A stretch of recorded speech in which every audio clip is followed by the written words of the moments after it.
आज की वीडियो में हम अपनी सीडलिंग को उसी तरीके से रिपोर्ट करेंगे जिस तरह की उसकी रूट्स डेवलप हुई हैं। नमस्कार दोस्तों, कैसे हैं आप और आपके गार्डन। आशा करते हैं सभी कुशल मंगल से होंगे। स्वागत है आपका आपके channel exotic plants and care में।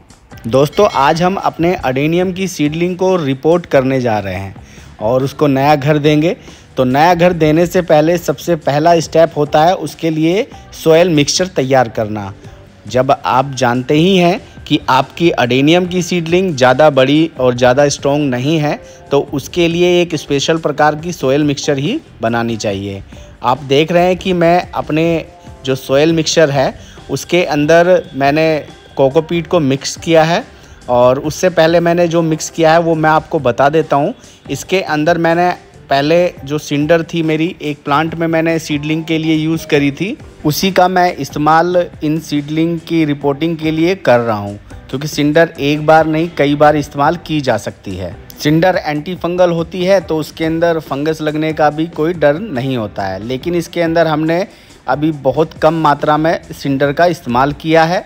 कोको चिप्स इसके अंदर मिली हुई है। जैसा कि मैंने बताया, मैंने पुरानी सिंडर का इस्तेमाल किया है, तो उसके अंदर फर्टिलाइज़र भी दिया था मैंने, तो वो भी कुछ मात्रा में ज़रूर होगा इसके अंदर, और उसका न्यूट्रिशन भी हमारी सीडलिंग के लिए उपयुक्त रहेगा। फिर भी हम इसके अंदर थोड़ा सा वर्मी कंपोस्ट ज़रूर मिलाएंगे, क्योंकि अब नई सीडलिंग लग रही हैं तो उसके अंदर नया न्यूट्रिशन भी होना ज़रूरी है। तो मैं इसको अच्छे तरीके से मिक्स कर लूँगा, और मिक्स करने के बाद मैं अपनी सीडलिंग को इसके अंदर रिपोर्ट करूँगा।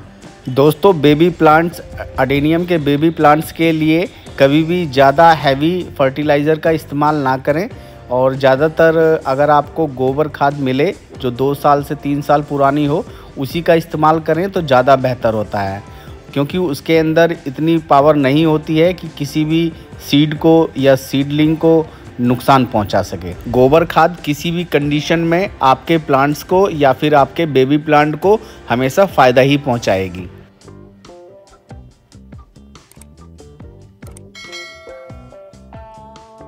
दोस्तों, जब आप अपनी अडेनियम सीडलिंग के लिए सॉइल मिक्सचर तैयार करें तो ध्यान रखें कि उसका जो टेक्सचर होगा कुछ इस तरीके का होगा, यानी कि आपको सॉफ्ट मीडिया तैयार करना है ताकि उसकी रूट्स अच्छे से डेवलप हो सकें। सीडलिंग की रूट्स जितनी अच्छी डेवलप होंगी आगे उसका उतना ही फ़ायदा मिलेगा। अब बारी आती है दूसरे स्टेप की, जिसमें हम ये पॉली बैग ले रहे हैं और हम इसको पॉली बैग में शिफ्ट करेंगे। आप किसी भी प्रकार का पोट ले सकते हैं। मैं इसको टेम्परेरी शिफ्ट कर रहा हूँ, इसलिए मैंने पॉली बैग लिया है और इसको काट कर शैलो बना लिया है। दोस्तों, आप हमारी सीडलिंग से तो पहले भी मिल ही चुके हैं, और ये 2 दिन के बाद अब इनकी कंडीशन आपको मैं दिखा रहा हूँ। और ये अगर मैं और दिन बाहर रखता तो ये सॉफ्ट होना शुरू हो जाती, इसलिए हम इसको ज़्यादा दिन बाहर नहीं रख सकते। अब देखिए, अब मैं इन सीडलिंग को अलग अलग तरीके से अलग अलग पोट में शिफ्ट करूँगा। आप देख रहे होंगे इनकी रूट्स अलग अलग तरीके की हैं, और अलग अलग तरीके से ही हमें इनको शिफ्ट करना है। अब इनकी जो रूट्स हैं पूरी तो हम अंदर कर नहीं सकते, और हमें इनकी रूट को ही कोडेक्स का रूप देना है। तो आप देखिए, ये अलग तरीके की है, और इसको इतना, और हर रूट को ज़्यादा डिप भी नहीं करना है। ये हमारा फ्लैट कट वाला है, इसको हम किस तरीके से शिफ्ट करेंगे ये मैं आपको आगे वीडियो में दिखाऊंगा। और मेरा कहने का मतलब है कि जो जितने भी ये सीडलिंग हैं सब अलग अलग तरीके की हैं, और इनकी रूट्स अलग अलग हैं, तो इनको शिफ्ट भी अलग अलग तरीके से ही करना होगा। ये देखिए, कुछ अपने आप स्टैंड होने लायक भी हैं। आपने सारी हमारी सीडलिंग देख ही ली है, अब हम इनको शिफ्ट करने की तैयारी करते हैं। आप सभी स्टेप्स को ध्यान से देखिए और इसी तरीके से आप भी अपनी सीडलिंग को रिपोर्ट करिएगा। सबसे पहले हम अपना पॉली बैग ले लेते हैं जिसके अंदर हम अपनी सीडलिंग को शिफ्ट करेंगे। उसको इस तरीके से ओपन कर लेना है, और इसको आप ओपन करेंगे तो ये इस तरीके से आकार में बन जाएगा। और ये शैलो पोट है, इसके अंदर ज़्यादा चौड़ाई है, गहराई कम है, और हमें इसी तरीके का पोट चाहिए। नीचे बॉटम में आप अपना कोई भी ऐसा मीडिया डाल सकते हैं जो हमेशा नमी बनाए रखे, लेकिन मैं कोको चिप्स इसलिए इस्तेमाल करता हूँ क्योंकि ये नीचे ब्लॉक नहीं होता है और इसके अंदर एयर भी आराम से गुजर सकती है। अब हम इसके अंदर अपनी सीडलिंग को शिफ्ट करेंगे। ये आप देख रहे हैं, यदि सीडलिंग को इस तरीके से शिफ्ट किया जाए तो ये एडजस्ट नहीं होगी। तो इसके लिए हमने इस सीडलिंग को कुछ इस तरीके से सेट किया है ताकि ये आराम से इसके अंदर स्टैंड हो सके। मैंने एक बैम्बो स्टिक ली है और इस प्रोसेस को मैं आगे आपको दिखाऊंगा कि किस तरीके से हमने इसको इसके साथ फिक्स किया है। और देखिए अब कितनी आसानी से ये स्टैंड हो गया है और जितनी रूट हमें इसके अंदर डिप करनी है सिर्फ उतनी ही रूट इसके अंदर जाएगी, बाकी जो रूट हमें बाहर रखनी है वो बाहर रहेगी। आप देख सकते हैं कि कितने आराम से ये स्टैंड हो गया है और अब इसको कोई दिक्कत नहीं होगी। थोड़ा सा जो ये बैम्बो स्टिक है इसको इतना सपोर्ट दे दें कि बैम्बो स्टिक ही ना गिर जाए। किसी हवा से या किसी शॉक से ये गिरे ना तो उस चीज़ को आप पूरा फिक्स कर लें और थोड़ा सा इसको इस तरह से ठोक कर आप इसकी सोयल को एडजस्ट कर सकते हैं ताकि वो पूरा अच्छे से नीचे चली जाए। लेकिन ज़्यादा प्रेशर से आपको इसको नहीं ठोकना है, वरना तो आपकी जो सोयल है वो अच्छे से रूट को ग्रो नहीं कर पाएगी। अब आप देखिए कितने आराम से ये प्लांट खड़ा है। देर ना करते हुए दोस्तों दूसरी सीडलिंग की तरफ चलते हैं। ये देखिए इसके 3 लेग्स ऑलरेडी निकले हुए हैं और ये बहुत ही इजीली इसके अंदर सोयल के अंदर स्टैंड हो जाएगा। अब जल्दी से हम इसके अंदर ठीक उसी तरीके से सोयल भर लेते हैं, फिर आपको हम आगे दिखाते हैं।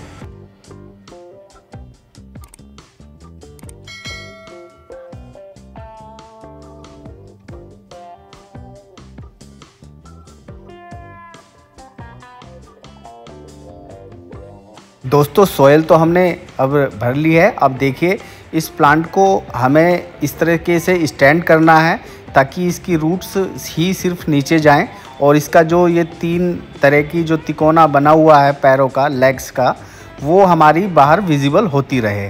तो इसके लिए हमने नीचे से एक सपोर्ट दे दिया है ताकि ये प्लांट पूरा नीचे ना जाए और इसको चारों तरफ से हम इस तरह से सपोर्ट दे देंगे ताकि ये हवा से या किसी शॉक से गिरे नहीं। अब देखिए मैं बैम्बो स्टिक का इस्तेमाल करके इसको सीधा स्टैंड करने की कोशिश कर रहा हूँ और मैं इसको सीधा स्टैंड भी कर दूँगा। आप देखते रहिए।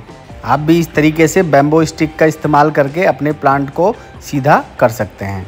आप देखिए कि किस तरीके से मैंने इसको स्टैंड किया है और हम जब इसको वाटरिंग करेंगे तो सोयल हमारी नीचे भी खिसक सकती है, तो उसका हम प्रॉपर ध्यान रखेंगे और समय समय पर ऊपर से इसको सोयल हम डालते रहेंगे। यदि इसकी रूट्स बाहर आ जाएंगी, हमें सिर्फ और सिर्फ उसके जो 3 लेग्स हैं उसी को विजिबल करना है।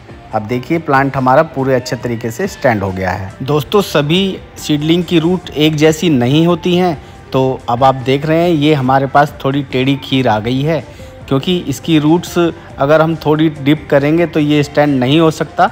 तो पीछे मैंने आपको बताया था कि मैं वो प्रोसेस आपको बताऊंगा। आप इस तरीके से आपको अपनी सीडलिंग का साइज़ एडजस्ट कर लेना है कि आपको कितनी रूट उसकी सोयल के अंदर डिप करनी है और उसको बैम्बो स्टिक के साथ किसी टेप का इस्तेमाल करके आपको उसको फिक्स कर लेना है। और इतने अच्छे तरीके से भी फिक्स नहीं करनी है कि ये आगे चल के छुटाने में आपको दिक्कत महसूस करे, लेकिन इसको छुटाने का जो समय होगा उस टाइम तक ये अपनी रूट्स के साथ इतना अच्छे से डेवलप हो जाएगा कि आपको बहुत आसानी से इसको निकालने में कोई दिक्कत नहीं होगी। दोस्तों सोयल के अंदर रूट को डिप करना कोई मेज़रमेंट लेकर करने वाली बात नहीं है, सिर्फ अंदाजे से कि आपकी कितनी रूट जो है सोयल के अंदर रहेगी तो ये प्लांट सरवाइव करता रहेगा। जैसा कि आप जानते हैं कि गर्मी भी बहुत है, तो गर्मी होने की वजह से यदि ज़्यादा रूट बाहर होगी तो वो ड्राई भी हो सकती है। और ड्राई ना हो उसके लिए आपको क्या करना है ये मैं आपको आगे इस वीडियो में ही बताऊंगा। जब तक इसको एडजस्ट करता हूं आप हमारे चैनल को सब्सक्राइब कर लीजिए और दोस्तों बेल आइकन ज़रूर दबाइए, क्योंकि आप बेल आइकन नहीं दबाते हैं तो आपके पास हमारी वीडियो की नोटिफिकेशन नहीं पहुंच पाती है। और दोस्तों ऐसा नहीं है कि हम अडेनियम की जो सीडलिंग है उसको इतना बाहर ही रखना ज़रूरी है, ऐसा कोई ज़रूरी भी नहीं है। हम सिर्फ इसके रूट को एक शेप और एक आकार देने के लिए ही इस प्रोसेस का इस्तेमाल कर रहे हैं। यदि हमें इसको पूरा ही डिप करना होता तो हम इसके ऊपर जो रूट्स निकली हुई थी उनको कट ही क्यों करते। इसको मैं अभी अगली सीडलिंग पे और अच्छे से एक्सप्लेन करूँगा। आप देख रहे हैं कि ये हमारी जो सीडलिंग थी सिर्फ इसके अंदर इतनी ही रूट नहीं थी और इसके अंदर और भी काफ़ी रूट्स थी जिनको हमने कट कर दिया है और इसकी जो नीचे टिप है वहीं से रूट्स दूसरी निकलेंगी और हम चाहते हैं कि वहीं से उसकी रूट्स निकलें और यदि ऊपर जहां हमने पहले रूट निकली हुई थी उनको कट किया है वहां से फिर से रूट निकल के सोयल के अंदर चली जाए, आप देख रहे हैं, आपको विजिबल हो रहा होगा, तो फिर हमारी इस मेहनत का कोई फ़ायदा है नहीं। इसलिए उतने पोर्शन को हमें ऊपर ही रखना है ताकि हमारी जो रूट्स एक्स्ट्रा रूट्स इसके अंदर फिर से ना निकल जाएं और जहां से हमने रूट को कट किया है वहां से रूट के रोकथाम के लिए हमारी इस समय पड़ने वाली धूप ही काफ़ी है और अगर वो सोयल में रहेगी तो उसके अंदर आराम से रूट निकल जाएंगी।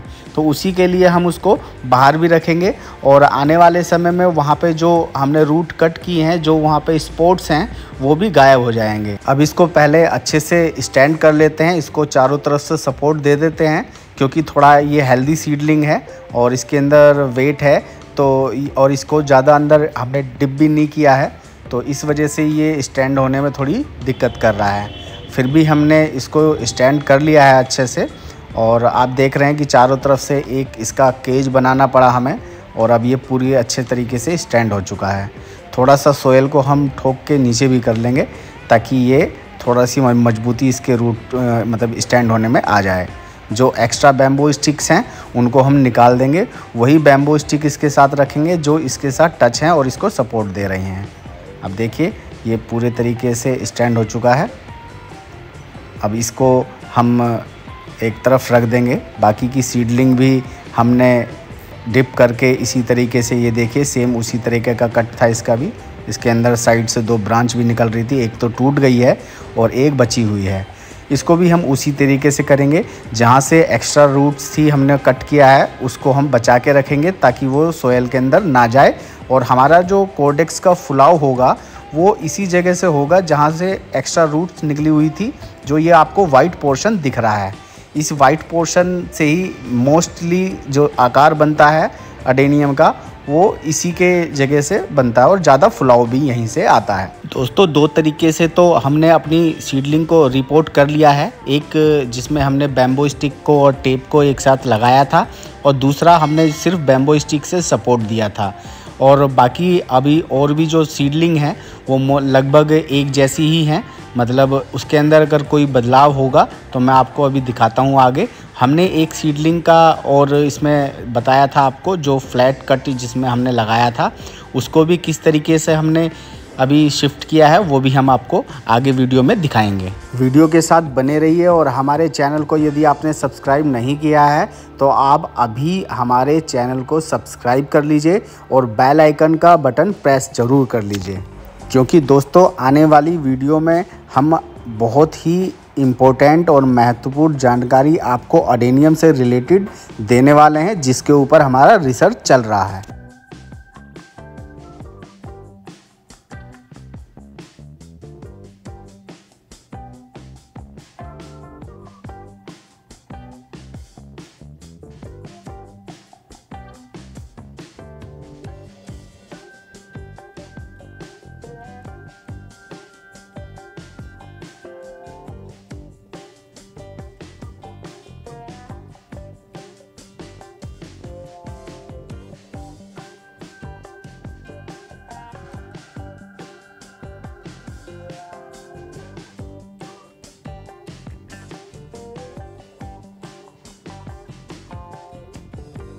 दोस्तों इस तरह की जो सीडलिंग होती है जिसके पैरेलल में 2 रूट्स होती हैं तो उसमें भी हमें थोड़ा सा ध्यान देना चाहिए, वो रूट्स आगे आपस में चिपकें नहीं और एक दूसरे को बाउंड नहीं करें। तो उसके लिए आप कोई भी ऑब्जेक्ट या कोई भी एलिमेंट इन रूट के बीच में रख सकते हैं। जैसे कि मेरे पास कोको चिप्स के जो टुकड़े हैं मैंने उनको इस तरीके से रख दिया है और ये फिर आगे आने वाले समय में आपस में चिपकेंगी नहीं। जब ये स्ट्रॉन्ग हो जाएंगी और हम इनको दोबारा रिपोर्ट करेंगे तो ये फिर से एडजस्ट हो जाएंगी और उनको दूसरा रूप देने में हमें आसानी रहेगी, कोई कट पिट लगाने की ज़रूरत नहीं पड़ेगी। और जब आप इसको इस तरह से करें तो इसके अंदर सोयल इस तरीके की रखें जैसे कोको चिप्स वगैरह मिला होता है या मोटी टाइप में रखें, भुरभुरी टाइप में, ताकि वो आपस में चिपकने में उनको मदद ना करे।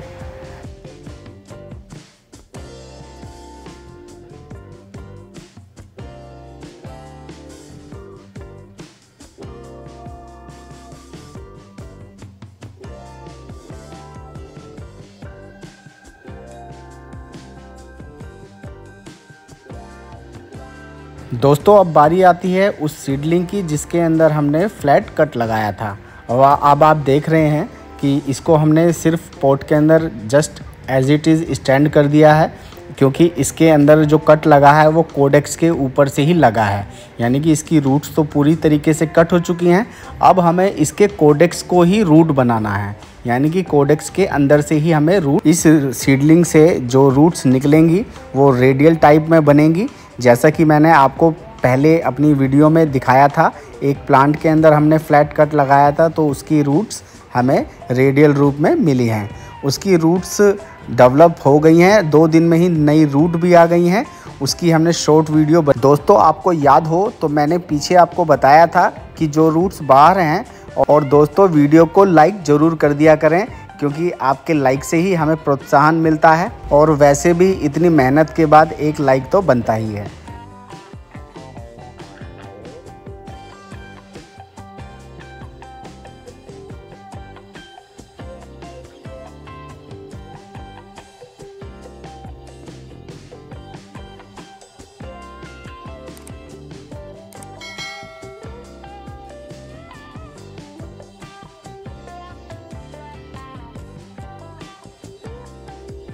दोस्तों इन सीडलिंग की रूट्स को ड्राई होने से बचाने के लिए सबसे पहले तो आपको इनको एक साथ एक बंच बना के रखना है।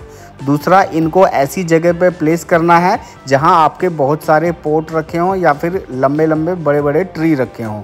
जैसे कि मैंने इन पोट के बीच में रख दिया है, यहाँ पे धूप कम मात्रा में आती है, तो ऐसी जगह पे ही आप अपनी इस तरह की सीडलिंग को रखें उनकी रूट्स को बचाने के लिए। और वाटरिंग इनको समय समय पर ज़रूर करें, और आसपास का एरिया नम रहे तो ज़्यादा बेहतर होगा इनकी रूट्स के लिए। दोस्तों वीडियो में यदि कोई बात बतानी मैं भूल गया हूं तो आप हमें कमेंट बॉक्स में पूछ सकते हैं। हमारी वीडियो को लाइक ज़रूर करें और चैनल को सब्सक्राइब कर लें, बेल आइकन दबाना ना भूलें। आपका बहुत बहुत धन्यवाद। नमस्कार।